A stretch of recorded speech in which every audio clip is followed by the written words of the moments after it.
예, 오늘 설교 제목은요, 창세기 12장에서 이제 하나님의 부르심을 받아서 믿음의 첫 발걸음을 띈 이제 아브라함에게 닥친 위기와 실패 그리고 회복이라는 제목입니다.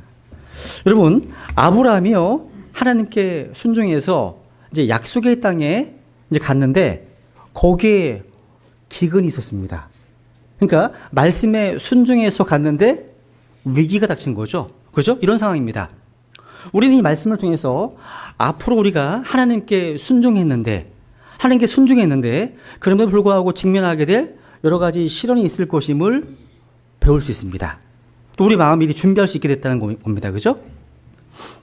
사실 이 참된 믿음은요, 문제가 생기고 또 어려움이 닥치고 위기에 처했을 때 드러납니다. 그러니까 우리의 신앙은요, 위기에 어떻게 반응하느냐에 따라서 평가됩니다. 인생은 사실 반응의 문제입니다. 사건보다는 사건에 대한 반응에 의해서 인생의 승패가 결정됩니다. 사실 저는요, 1992년 9월에 이제 예수님 십자가의 피로 구원을 받고요, 하나님의 자녀가 되었습니다. 그때 하나님과 만나게 된 거죠, 그죠? 근데 제가 구원받고 나서 좀 초창기에 혼란스러웠던 건 뭐냐면, 하나님께 가까이 다가서면 다가설수록 가정적인 반대가 심했다는 거. 하나님께 순종하는데, 내 딴에는 거짓말하지 않고 진리를 말하는데, 진실을 말하는데, 저희 가장 큰 힘들었던 게 뭐냐면, 초창기 지금 기억나는 게 제사 문제였습니다. 제사 문제. 저는 외가 쪽은 이제 불교 집안이었고요. 저희 친가 쪽은 무신론적인 그런 집안이었어요. 근데 제사가 참 무척 많았습니다.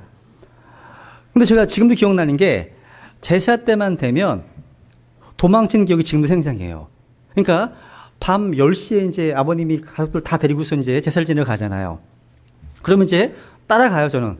따라갔다가 제사 지낼 때쯤 되면 이제 몰래 나와요. 나와서 한 1시간, 2시간 동안 회의를 하고 있어요. 근데 회의하면서 여러 가지 생각이 막 복잡해요. 그래서 지금 기억나는 게 회의를 하면서 하나님께 눈물로 기도했던 기억들. 내가 뭐 하는 거지, 혼자 여기서? 그 추운 겨울에 갈 데 없이 근처를 빙 돌고 있어요. 안에 들어가자니 마음이 불편하고, 성령님이 굉장히 가시방석 같고, 또 밖에 있자니 겁나고. 왜냐하면 그 당시에 20대, 거의 20살 때의 또 나이였는데, 어른들이 다 모여 계신데, 그 눈총과 그 특히 저희 아버님은 검찰이셨기 때문에요, 폭력이 대단하셨거든요. 맞아 죽는 거 아닌가 막 걱정하면서 기도하면서 막 이랬던 기억이 지금 생생합니다. 근데 혼란스러웠어요. 내가 예수님을 믿고 구원받았고 하나님의 말씀에 순종하면 순종할수록 왜 이런 어떤 저항이 있고 싸움이 있을까? 초창기 때는 그런 어떤 혼란이 있었다는 거죠. 근데 이제 다른 믿음의 지체들로 말미암아 위로를 받고 회복되어지고 이런 경험들이 지금 생생합니다. 여러분, 사실 겉으로 보기에요, 좋은 믿음을 소유한 것처럼 보였던 사람들이 어떤 위기가 닥쳤을 때 오히려 쉽게 좌절하고 쓰러지는 것을 목격했습니다. 반면에 겉으로 보기에는 믿음이 그렇게 좀 깊어 보이지 않았던 분들인데 그런 위기 가운데서도 꿋꿋하게 문제를 해결해 나가는 경우도 많이 봤습니다. 여러분, 예수님께서 십자가에 달려 들어가신 상황 가운데 제자들, 특히 베드로가 내가 죽을지언정 주님 버리지 않겠다고 호언장담했죠. 제일 먼저 도망갔습니다. 그런데 아리마대 요셉과 같은 사람은요, 그 시체를 장사하게 해달라고 부탁합니다. 그러니까 죽음도 불사하는 거예요. 그러니까 겉으로 보는 것과는 다른 거구나, 신앙이요. 그러니까 여러분, 인생의 시련 앞에서도 흔들리지 않는 안정된 믿음이 하나님께서 바라시는 믿음입니다. 하나님은 우리가 흔들리지 않는 믿음을 갖기를 원하십니다. 근데 견고한 믿음을 갖기까지는요, 많은 시련을 통과해야 하는 것 같습니다. 하나님은요, 믿음의 시련을 끝까지 지켜보십니다. 끝까지 포기하지 않으시고요, 실패하면 붙잡으시더라고요. 붙잡으십니다. 하나님은 시련을 통해서 우리를 견고한 믿음의 사람으로 만들어 가십니다. 그래서 베드로전서 1장 7절에 보시면요, 이것은 너희 믿음의 단련이 불로 단련해도 없어지는 금을 단련하는 것보다 훨씬 더 귀하여 예수 그리스도께서 나타나실 때 칭찬과 존귀 영광으로 드러나게 하려 함이니라. 여러분, 우리 믿음 역시 단련해야 합니다. 믿음은 시련을 통해서 성장하고 성숙합니다. 그래서 하나님께서 쓰임받은 사람일수록 인생의 시련이 많은 법입니다. 그래서 F.B. 마이어라는 하나님의 사람이 이런 말을 했어요. 하나님께 구별된 사람의 길은 결코 순탄한 길일 수 없다. 동의하십니까, 여러분요? 하나님께서는요, 우리에게 영원한 생명을 주시고 풍성한 생명의 복을 주시기 위해서 그리스도 안의 소리를 부르셨습니다. 그러면 우리가요, 아무런 문제 없이 우리 인생이 만사형통할 것이라고 생각하면 안 됩니다. 분명 놀라운 복이 우리에게 예비되어 있지만 그 복을 받기까지 이 땅에서는요, 시련과 훈련의 과정이 있음을 알아야 됩니다. 믿음의 사람 아브라함에게도요, 하나님의 테스트가 있었습니다. 그것은 바로 환경에 대한 시험이었어요. 환경은요, 사람을 만들 수 있습니다. 근데 엄밀히 말하면 환경이 우리를 만드는 것이 아니라 제가 보기에는 우리가 누구인지를 보여주는 겁니다. 즉, 환경이 사람을 만드는 것이 아니라 환경은 우리에게 우리 자신의 죄를 또 우리 자신의 진실된 모습을 드러줄 뿐이라는 거예요. 어제 그 신학원 종강을 할 때요, 한 자매님께서 그런 간증하셨어요. 아내들아, 너희 남편에게 순종하라. 이 말씀이요, 항상 듣는 말씀이었는데요, 어느 순간 자기에게 굉장히 큰 찔림으로 다가왔다는 거죠.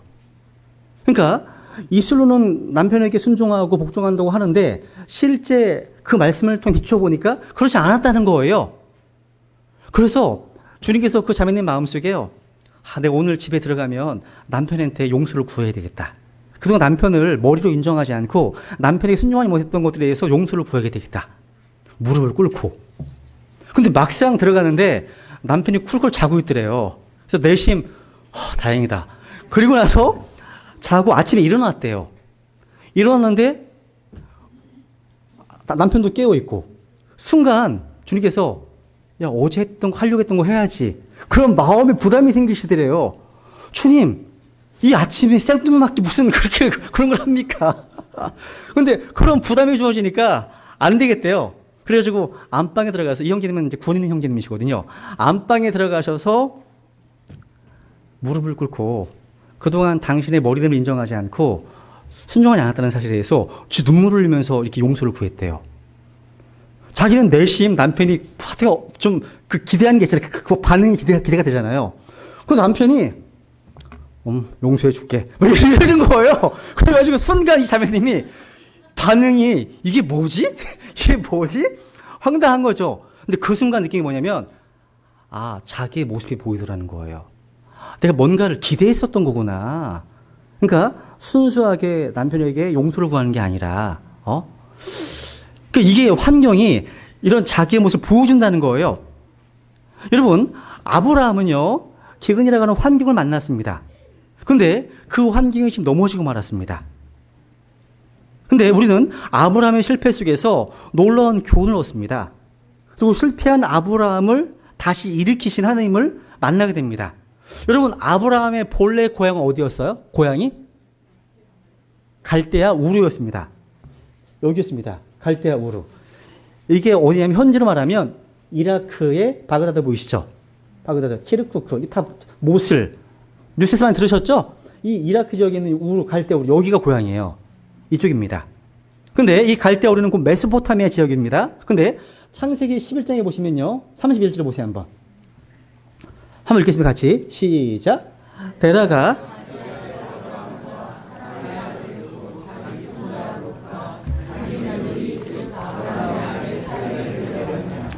그들이 그들과 함께 갈대아 사람들의 우르에서 떠나 가나안 땅으로 가려 하였으며 하란에 이르러 거기 거하니라. 이거 보세요. 지금 아브라함의 본래 고향은 갈대아 우르였습니다. 근데 중간에 어디에 왔어요? 이제 하란에 왔습니다. 근데 하란에 이르러 거기에 거했죠. 한동안 하란에 머물러 있었습니다. 그러니까 직통으로 갈대아 우르에서 가나안 땅으로 바로 간 게 아니에요. 하란에 머물렀습니다. 여러분, 갈대아 우르를 떠나는 것도 쉽지 않았을 것이고요. 중간에 하란이라는 곳에서 한동안 머무르셨다는 겁니다. 근데 하란을 떠날 때 아브라함의 나이가 75세였다고 창세기 12장 4절에서 말씀하고 있습니다. 아주 늦게 떠난 거예요. 가나안 땅으로. 다른 말로 뒤늦은 순종입니다.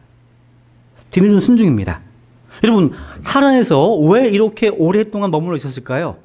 이유가 아버지 때문이었습니다. 한번 사도행 실장해 보세요. 한번 읽어볼게요. 시작. 이에 그가 갈대아 사람들의 땅에서 나와 하란에 거하였고 그의 아버지가 죽음에 그분께서 그를 거기에서 지금 너희가 거하고 있는 이 땅으로 옮기셨느니라. 즉 아버지가 죽고 나서 비로소 하란을 떠났습니다. 그러니까 아버지의 존재가 아브라함으로 하여금 계속 나아가지 못하게 만들었고 온전히 주의 말씀에 순종하지 못하게 만든 장애 요소였다는 겁니다. 그러니까 하란에서 상당한 시간을 머물게 한 장애 요소가 아버지였습니다. 저는 이게 상당히 공감이 돼요. 저도 아버지의 존재 때문에 많이 힘들었거든요. 뭔가를 항상 장애가 걸리니까. 여러분, 이 아버지 대라, 여러분에게서의 혹시 자신의 대라는 무엇입니까? 그러니까 하나님께 순종하지 못하게 만든 대라가 무엇입니까? 아브라함은요, 아버지 데라가 세상을 떠나고 난 이후에 마침내 가나안 땅으로 갈 수 있었습니다. 그런데 이렇게 순종해서 가나안 땅에 갔는데 아주 어렵게 해요. 갔는데 위기가 닥쳤어요. 위기가요. 어떤 위기요? 기근이라는 게요. 그래서 이걸 다른 말로 얘기하면 믿는 사람에게도 위기는 찾아온다. 그죠? 그러니까 하나님께서 인도하신 땅이에요. 하나님께서 인도하신 땅에 기근이 임했다는 거죠. 창세기 12장 10절 읽겠습니다. 시작.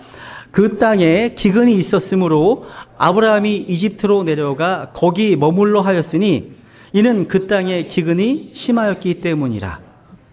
아니, 하나님께서 가라고 명령하신 가나안 땅에 왔는데 굶어 죽을 위기에 처한 거예요.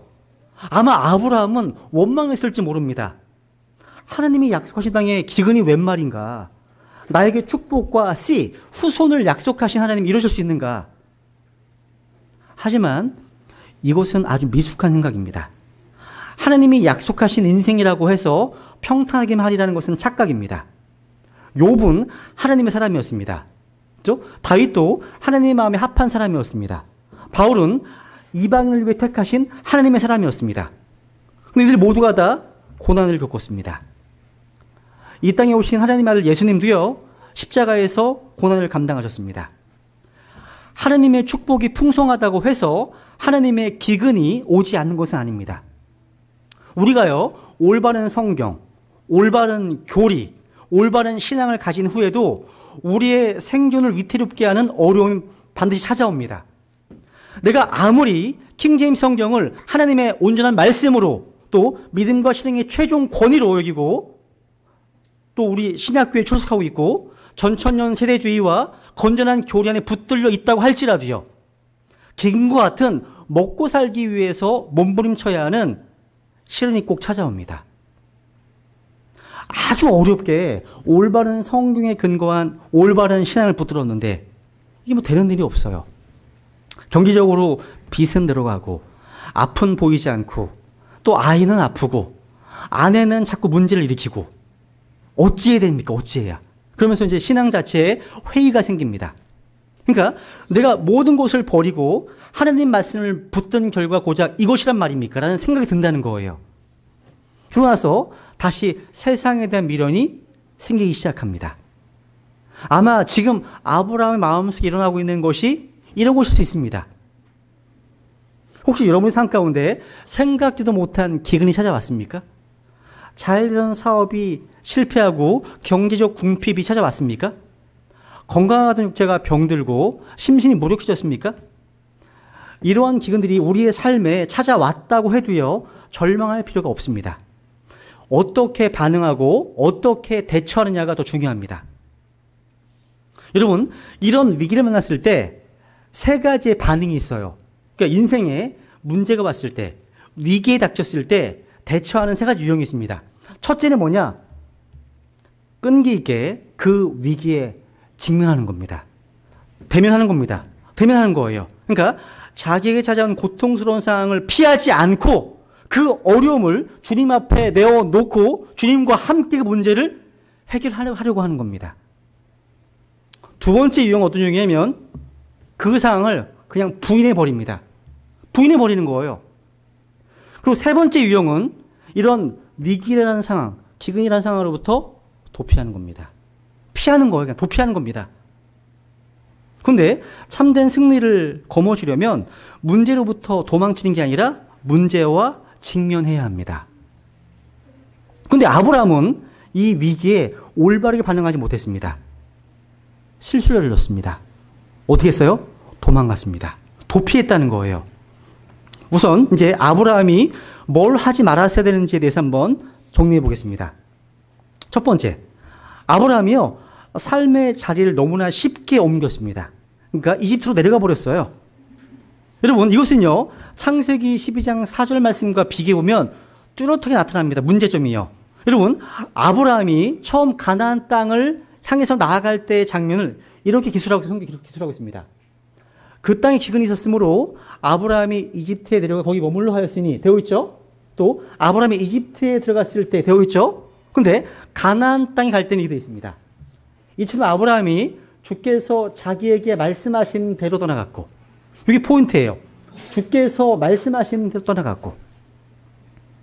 그러니까 가나안 땅 여정은 말씀에 대한 순종의 행위였습니다. 그런데 14절 또 10절, 14절 보시면 그런 말씀이 없어요. 없습니다. 그러니까 아브라함의 이집트행은 자기에게 닥쳐온 시련과 어려움을 모면하기 위한 도피로밖에는 생각되지 않습니다. 그런데 여러분, 도피는 결코 인생의 문제에 대한 해결책이 될 수 없음을 알게 됩니다. 오히려 이 문제가 더 꼬여버리더라고요. 꼬여버립니다. 그러니까 이 도피는요, 아브라함만의 사건이 아니라 인생의 어려운 문제에 부딪히면 하나님의 뜻을 묻고 말씀을 붙들기보다는 너무나 쉽게 도피하려고 하는 유혹을 받는 우리들에게도 해당되는 문제이기도 합니다. 여러분, 말씀에 순종하면 만사 형통해야 한다. 맞아, 틀려요? 틀립니다. 신하죠, 신하. 성경은 말씀하시기를요, 성경 말씀, 세상에서는 너희가 환난을 당할 터이나. 그러니까 우리가 믿음으로 살아가는 그리스도인임에도 불구하고 이 땅을 살아갈 때 환난이 있다고 성경 가르치고 있습니다. 어쩌면 그 환난 때문에 우리는 긴장의 띠를 풀지 않고 계속해서 주님을 의지하고 기도할 수 있도록 하기 위해서 다소간의 장애물을 인생의 장에 지속적으로 허용하시는지도 모르겠습니다. 긴장하니까요. 그죠? 여러분, 혹시 여러분의 삶 가운데 갑자기 불어닥치는 폭풍우, 경제적인 실현 앞에 어떤 반응을 보이십니까? 쉽게 자리를 옮기십니까? 미숙한 겁니다, 아직요. 도피하십니까? 아, 여기는 있을 것이 못돼 하면서 너무나 쉽게 직장을 옮기시지 않으십니까? 너무나 쉽게 이사를 결정하거나 이민을 결심하지 않으십니까? 기도하고 옮기십시오. 기도하고 옮기시라는 거예요. 하나님, 정말 이렇게 하는 것이 하나님의 뜻일까요? 우리는 하나님의 뜻을 묻기보다, 하나님의 인도를 묻기보다는 단순히 내가 어렵다는 이유 때문에, 불편하다는 그 사실 때문에 너무나 쉽게 삶의 자리를 옮기려고 합니다. 이것이 아브라함의 실수 넘버 원이었어요. 이게요. 두 번째, 아브라함의 실수 뭐냐면요, 사람을 두려워했습니다. 한번 12절과 13절을 볼까요? 한번 읽겠습니다. 시작. 그러므로 이집트 사람들이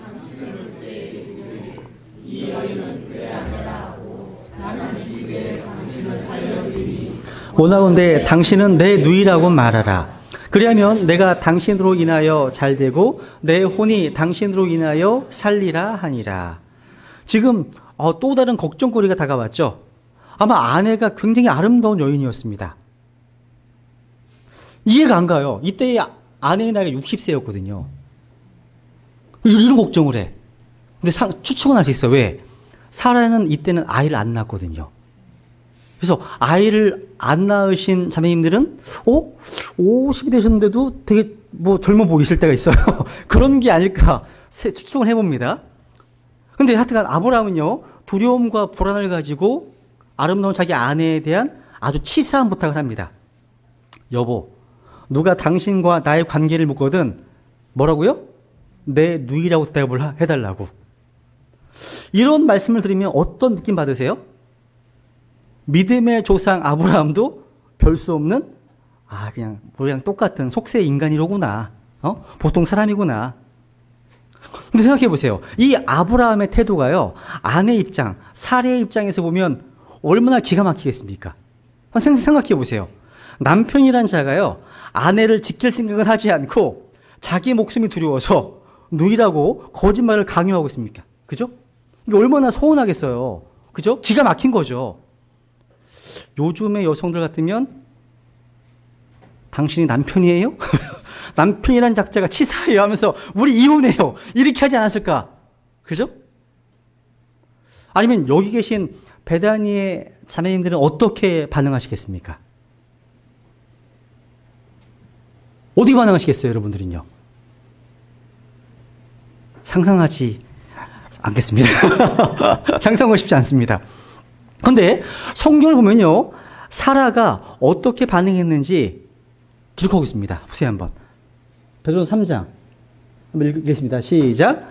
아내들아, 이와 같이 너희도 너희 남편에게 복종하라. 이것은 누가 말씀에 순종하지 아니하여도 그들 또한 말없이 아내의 행실을 얻고자 함이니. 그 다음 보세요. 또 시작.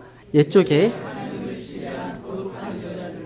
이런 방식으로 자기 남편에게 복종하여 자기를 단장하였나니 사라가 아브라함을 주라 부르며 그에게 순종한 것까지 너희가 잘 행하고 어떤 놀라운 일에도 두려워하지 아니하면 그녀의 딸들이 되니라. 야, 사라는요, 하나님을 두려워하는 가운데 하나님께서 개입하실 것을 신뢰했기 때문에 남편이 분명하게 잘못을 하고 있었음에도 불구하고 묵묵히 아무 말 없이 남편에게 순종했습니다.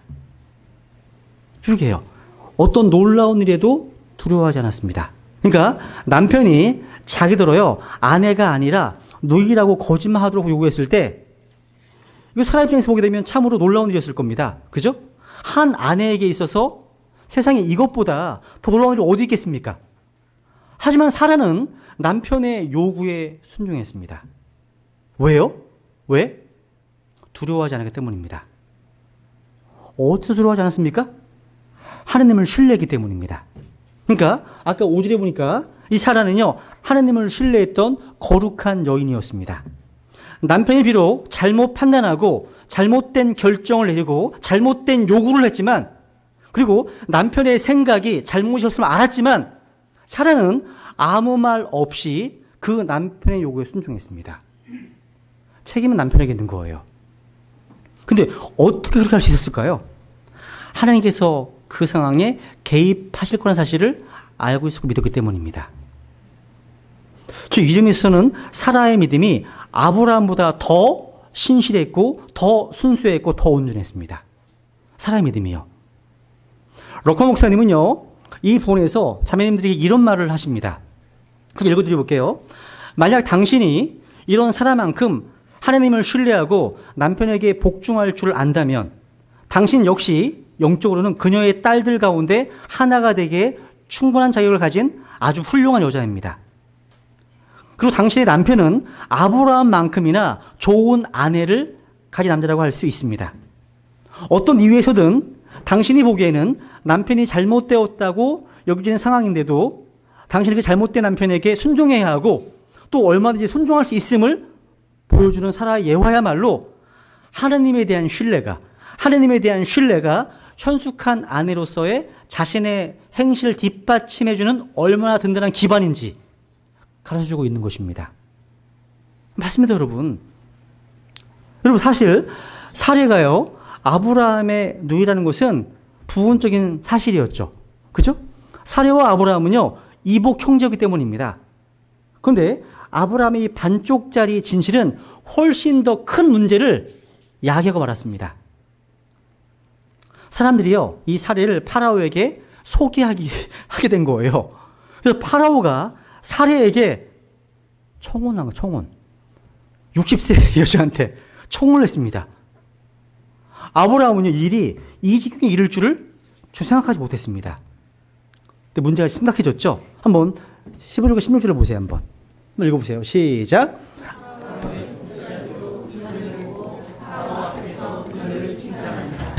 사람들이 그 여인을 파라오의 집으로 데려가매 그가 그녀로 인하여 아브라함을 선대함으로 그가 양과 소와 순나귀와 남종과 여종과 암나귀와 낙타들을 얻었더라. 여기 나오는 것들은요, 제가 볼 때는 신부대금이에요. 신부대금. 물론 이것은 거의 강제로 이루어진 결혼이에요. 우선 여자부터 데리고 가고 그 다음에 이런 신부대금을 지금 보낸 것 같습니다. 아브라함이요, 믿음으로 기근에 대처하지 못하고 도피하기로 결정했을 때 이 아브라함의 신앙은 계속 내리막이었습니다. 또 가나안 땅에 기근이 드니까 이집트로 내려가기로 결정했고 이집트에 내려가면서 두려움에 사로잡혔고 두려우니까 거짓말을 했고 그 거짓말 때문에 아내를 빼앗겼고 그 대가로 신부 대금까지 받았습니다. 이 꼬이는 게 보이세요? 꼬이고 있는 게? 그러니까 한번 미끄러기 시작하니까 걷잡을 수가 없는 겁니다. 그래서 잠언 29장 25절 보세요. 사람을 두려워하면 올무에 걸리려니와 누구든지 주를 신뢰하는 자는 안전하니라. 여러분, 사람을 두려워하면 이런 실수를 하는 겁니다. 잠언 전체에 가장 중요한 강조점이 있다면 이 말씀입니다. 주를 두려워하는 것이 지혜의 시작이요 거룩한 것들을 아는 것이 명철이니. 여러분, 하나님을 두려워하면 사람을 두려워하지 않게 됩니다. 우리가 두려움을 극복하기 위해서는요, 하나님을 의지해야 됩니다. 그리고 하나님을 두려워해야 합니다. 그러면 사람은 두려워하지 않습니다. 근데 우리의 초점이요, 하나님을 떠나면 사람을 두려워하게 되고 상황을 두려워하기 시작하게 됩니다. 이것이 아브라함의 실수 넘버 2였습니다. 세 번째. 여러분, 지난주 설교에서 제가 아브라함의 삶의 특징 2가지는 뭐였습니까? 제단과 장막. 예. 제단과 장막 2가지였다고 말씀드렸습니다. 아브라함은요, 가는 곳마다 제단을 쌓았고 장막을 쳤습니다. 제단과 장막을 쳤습니다. 장막은요, 텐트입니다. 텐트. 우리가 살아가야 할 집입니다. 그리고 제단은 뭐예요? 아브라함에게 있어서 하나님께 예배드리는 곳이고요. 하나님과 교제하는 곳이고요. 또 하나님과 소통하는 장소였습니다. 그래서 아브라함의 인생 한마디로 제단을 쌓는 인생, 이렇게 할 수 있습니다. 여러분, 왜 예배가 필요합니까? 왜 제단이 필요한 거예요? 여러분, 우리의 삶의 장에서 만나게 되는 여러 가지 다양한 시련 가운데서 승리한 삶을 살기 위해서입니다. 또 영적 싸움으로부터 승리하는 삶을 위해서입니다. 여러분, 아까 창세기 16절에 보면요, 세겜, 이 세겜 무슨 뜻이라고요? 기억나세요? 세겜 뜻이 뭔지? 당연한 거죠. 일주일 지났는데 기억 못하시죠? 세겜의 뜻, 어깨, 능력, 힘, 이런 뜻입니다. 어깨, 능력, 힘, 이런 뜻입니다. 여러분, 아브라함이요, 가나안 땅에 왔는데 보세요. 세겜이라는 곳에 들어가 모래평이 이러는데 그 다음 보세요. 그때 가나안 족속이 그 땅에 있더라. 밑줄. 그때 가나안 족속이 그 땅에 있더라. 왜 이 표현이 등장했을까요? 아브라함이 약속의 땅에 들어왔는데 그 땅이 저절로 아브라함의 땅이 되는 것이 아닙니다. 그 땅에는 이미 그 땅을 선점하고 살았던 가나안 족속이 있었습니다. 왜 이렇게 심상치 않은 사실을 보도할까요? 이제부터 그 땅을 소유하기 위해서는요, 가나안 사람들과의 일전이, 영적 싸움이 그런 게 필요한 상태임을 보여주는 겁니다. 아마 아브라함은 두렵고 위축되었을 겁니다. 얼마나 두려웠겠습니까? 그때 하나님께서 나타나셨습니다. 이런 배경 7절에 보시면 주께서 아브라함한테 나타나 이르시되 내가 이 땅을 내 씨에게 주리라. 야. 그래서 그가 자기에게 나타나신 주님께 제단을 쌓았습니다. 그러니까 정확한 타이밍에 주님께서 아브라함에게 나타나셔서 내가 이 땅을 내 씨에게 주겠다. 이 말씀 듣고서 아브라함이 뭘 했습니까? 제단을 쌓았습니다. 이 약속은 승리의 약속입니다. 하나님의 승리의 보증을 받은 거예요. 그러니까 하나님이 함께 하신다면, 주님께서 도와주신다면 이 땅은 약속대로 우리 땅이 될 것이다. 이런 거예요. 그러니까 제단을 쌓았을 때 아브라함의 마음속에는요, 이 바로 가나안의 삶에 직면할 수 있는 새로운 삶의 믿음이 샘솟았을 것입니다. 그것이 제단의 의미예요. 그러니까 제단을 쌓았던 장소, 세겜, 어깨, 능력의 뜻이잖아요. 그러니까 아브라함은 바로 이 세겜 땅에서 제단을 쌓고 가나안 땅의 삶에 직면할 수 있는 능력을 공급받을 수 있었던 것입니다. 여러분, 오늘날 이 악하고 험난한 세상을 살아가고 있는 여러분들, 이 땅에 살면서요, 어디에서 힘과 능력을 얻으십니까? 저는 그것이 예배의 자리라고 생각합니다. 예배드리러 나올 때는 좀 지친 모습이었어요. 아까 찬양을 부르시는데 가사가 너무 와닿아요. 행복한 거잖아요. 주님 만나는 거 행복한 가사를 하고 있는데 별로 행복해 보이지 않으신 거예요. 그죠? 이런 지친 모습으로 들어오셨습니다. 근데 찬양을 부르면서 하느님의 임재를 경험하고 기도를 하면서 마음을 쏟아내고 말씀 가운데서 하나님의 음성을 듣다 보면 예배가 끝나고 나갈 때가 어떤 상태가 되십니까? 새 힘을 얻고 달라져서 나아가지 않으십니까? 마치 예배는요, 자동차가 연료를 꽉 채우기 위해서 주유소에 대기하고 있는 것과 같습니다. 삶의 능력을 얻는 거예요. 당당히 나아가는 거죠. 이것이 진정한 예배자의 모습입니다. 저는 예배가 살면 우리 인생이 산다고 믿습니다. 예배가 살면요. 구원받은 우리에게 수많은 시련과 어려움과 역경에 직면하면서도 극복해 나갈 수 있는 삶의 능력을 얻을 수 있는 자리. 그게 바로 예배 자리였다고 믿습니다. 이건 비단 성인들만의 이야기는 아니에요. 이 예배는 중학생, 고등학생, 아이들의 희망입니다. 아이들의 영적 소생의 핵심으로 예배에 있습니다. 예배를 소홀히 하고 예배가 예배로서의 역할을 하지 못하면, 예배를 통해서 하나님 만나지 못하면 그 어떤 것으로도 아무런 희망이 없습니다. 그렇기 때문에 제단을 쌓는 예배의 자리는요, 아주 중요한 거예요. 그런 의미에서 여러분의 인생 한가운데서 무엇보다 제단 쌓는 일이 우선되길 바랍니다. 능력의 삶을 위해서, 승리의 삶을 위해서 제단을 쌓아야 됩니다. 그래서 아브라함은 가는 곳마다 제단을 쌓았습니다. 혹시 우리의 마음속에 아브라함이 겪었던 두려움과 초조와 불안함이 가득하다면 제단 쌓는 일을 소홀히 했기 때문에 기억하십시오. 여러분, 아브라함이요, 이집트 땅으로 갔을 때 거기에는 제단을 쌓았다는 말이 없어요. 없습니다. 여러분, 아브라함이 이런 궁지에 빠져서 이집트 땅에 이제 있을 때 기도한 일이 있습니까? 없어요.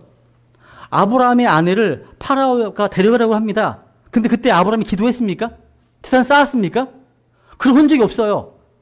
흔적이 없습니다.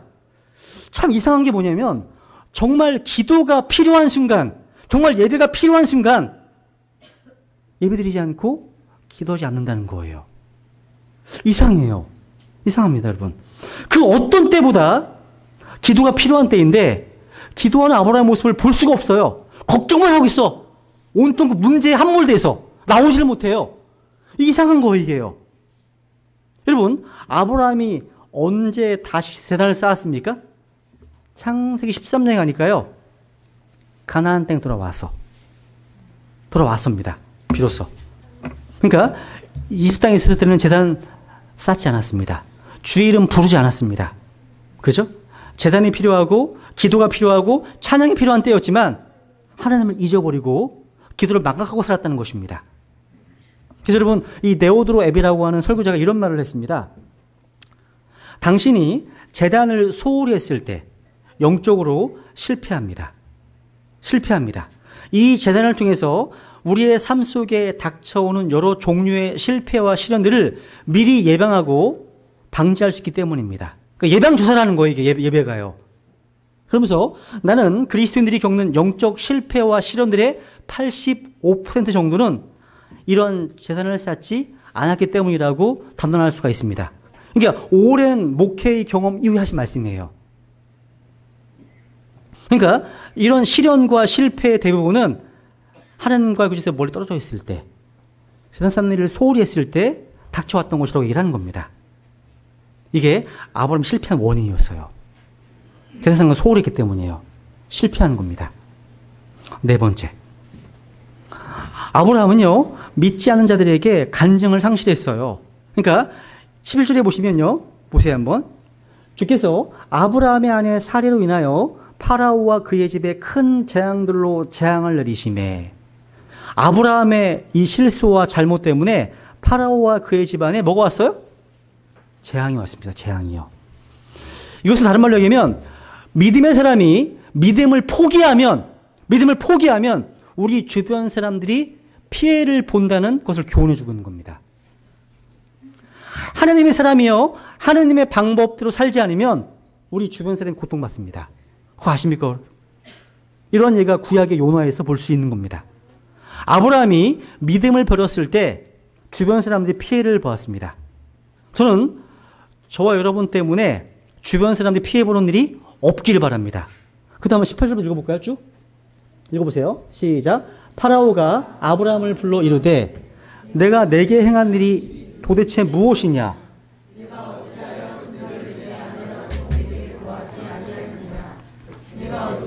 그녀는 내 누이라 하였느냐?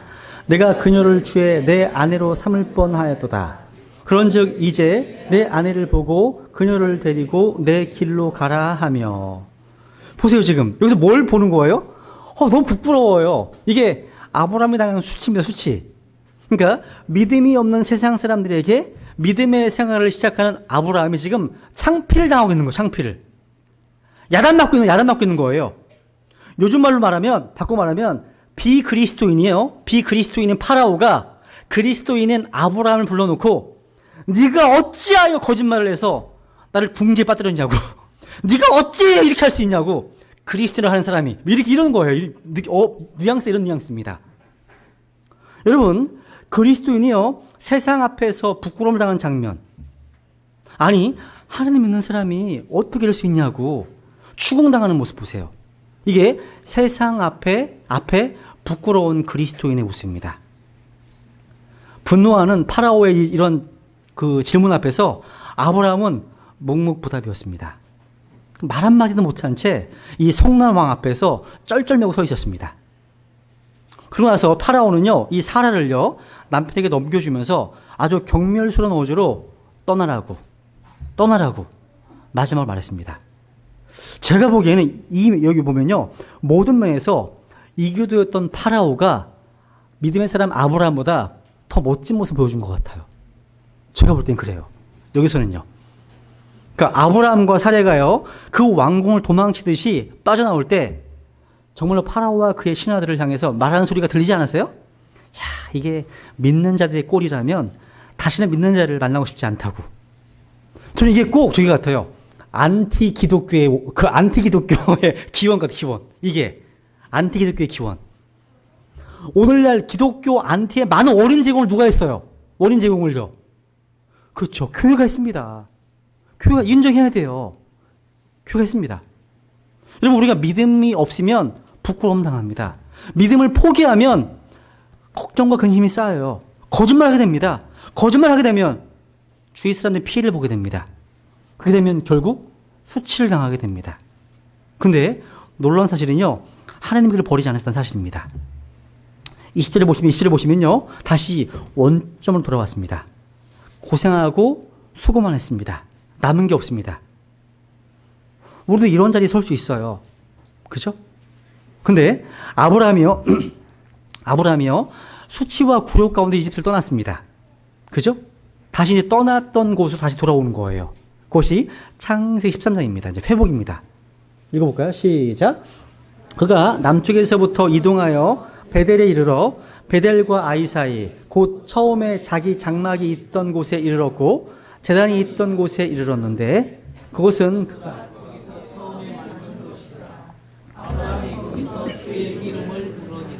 야, 지금 아브라함은요, 지금 회개하는 가운데 자기가 쌓은 제단이 있는 곳으로 돌아왔습니다. 그리고 그곳에서 다시 주의 이름을 불렀습니다.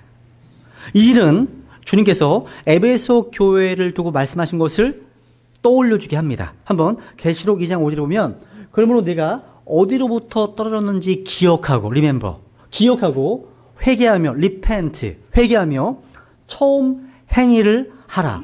처음 행위를 하라. 여러분, 제단은요, 예수 그리스도의 십자가에 의해서 하나님과의 사귐을 가질 수 있는 유일한 장소입니다. 우리가 타락으로부터, 실패로부터 다시 회복하는 유일한 길은 바로 그 제단으로 돌아가는 것입니다. 예레미야 3장에 보시면 타락한 자녀들아 너희는 돌아오라. 내가 너희 타락한 것을 고쳐주리라 말씀하셨습니다. 우리가 죄를 범해서 깊이 타락했다 할지라도요, 하나님께 돌아갈 수 있다는 사실을 아는 것이 얼마나 놀라운 은혜입니까? 그리고 그리스도께서 십자가에서 이미 구속사역을 성취하셨기 때문에 하나님과의 교제로 다시 회복될 수 있다는 것을 아는 것. 큰 은혜입니다, 이게요. 여러분이 회개하고 돌아오기만 하면 그거 다시 회복될 수 있습니다. 여러분, 생각해봐요. 아브라함이 이집트에서 처절한 실패를 통해서 배운 하나님은 어떤 하나님이었을까요? 저는 한마디로요, 전능하신 하나님이었을 겁니다. 왜냐하면 그 당시 이집트 왕 파라오는요, 지금 우리의 생각보다 훨씬 더 높은 지위와 권력을 갖고 있었습니다. 역사상요, 모든 최고의 권력자들을 합친 것만큼 권력이 센 자였습니다.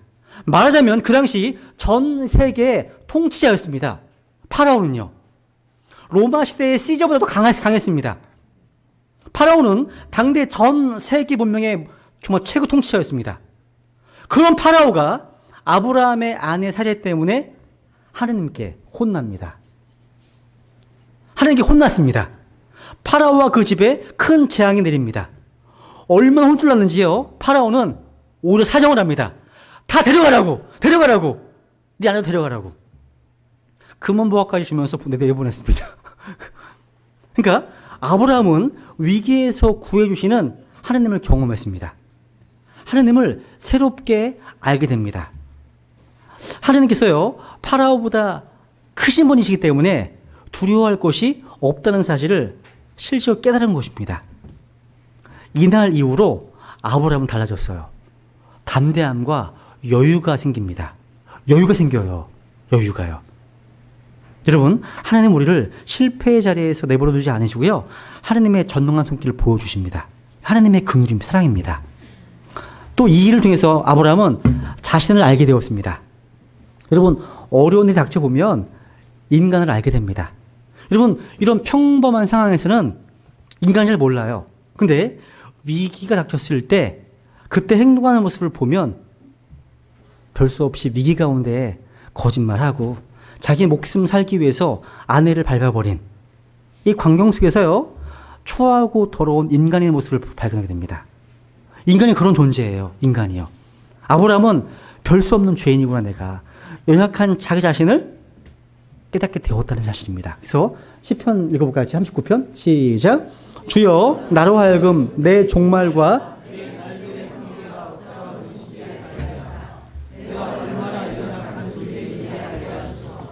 보소서 주께서 내 날들을 한 뼘만큼 되게 하셨사오니 내 시대가 주 앞에는 없는 것 같사오며 참으로 모든 사람은 상태에서 전적으로 헛될 뿐이다. 아멘. 이거 믿으세요, 여러분? 나의 연약함을, 나의 무능함을, 나의 부패함을 깨닫는 그 순간, 전능하신 그 하나님을 의지하지 않고는 한순간도 정상적인 삶이 가능하지 않다는 사실, 이걸 깨달은 거예요, 아브라함이요. 깨달은 겁니다.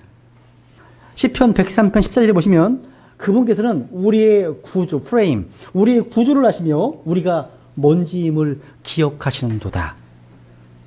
여기 먼지가 다 모여있는 거예요, 먼지가요. 이런 먼지가요. 하나님은 우리가 먼지라고 말씀하십니다. 우리 연약함을 아시는 거예요.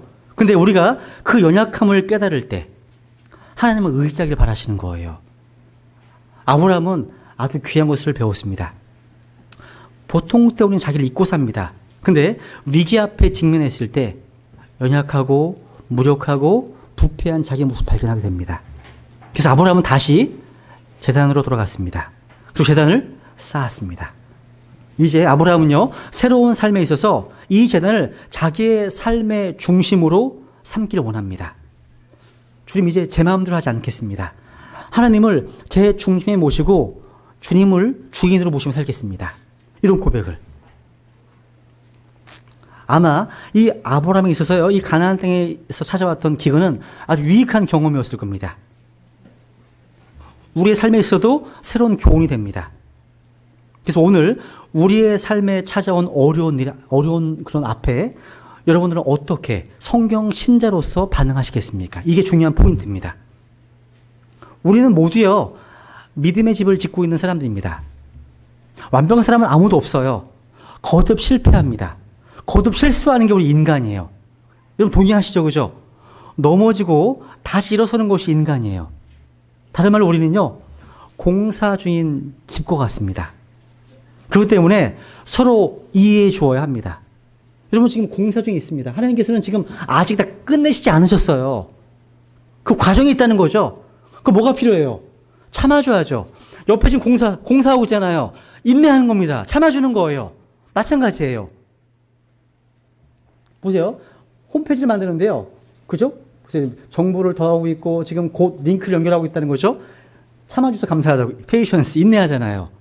우리 모두 다 공사 중인 인간이기 때문에 서로에게 어떻게 해야 돼요, 지금? 뭐가 필요한 거예요? 인내해줘야 됩니다. 참아줘야 한다는 거예요. 웹사이트가 공사 중이네요? 야, 여러 사람들이 지금 만들고 있죠? 여러 사람들이요. 여기 있는 모든 사람들은 다 나를 그리스도 형상으로 비주하게 만들기 위해 하나님이 주신 어떤 그 계획이 있는 거예요, 다요. 모든 시대들이. 나를 만들어가기 위한 과정이 있다는 거죠. 그죠? 우리 꼭 기억하시고, 우리가요, 길을 걷다가 먼지가 날리고 길이 막혀 돌아가야 할 때가 있잖아요. 짜증나잖아요. 공사 중일 때는요. 마찬가지예요. 우리 모두가 다 뭐 가끔 거짓말하고 상처도 주고요. 다 부족한 다들이잖아요. 근데 우리 이런 공사 중인 상태를 꼭 생각하시면서 서로 품어줄 수 있었으면 좋겠습니다. 그죠? 한 구절 읽고 마치죠. 예. 빌립보서 1장 6절입니다. 같이 읽죠. 시작. 너희 안에서 선한 일을 시작하신 분께서 예수 그리스도의 날까지 그 일을 이루실 것, 바로 이것을 나는 확신하라. 공사가 끝날 때까지 하나님께서 우리 곁에서 우리를 도와주실 겁니다. 그죠? 예. 기도하겠습니다.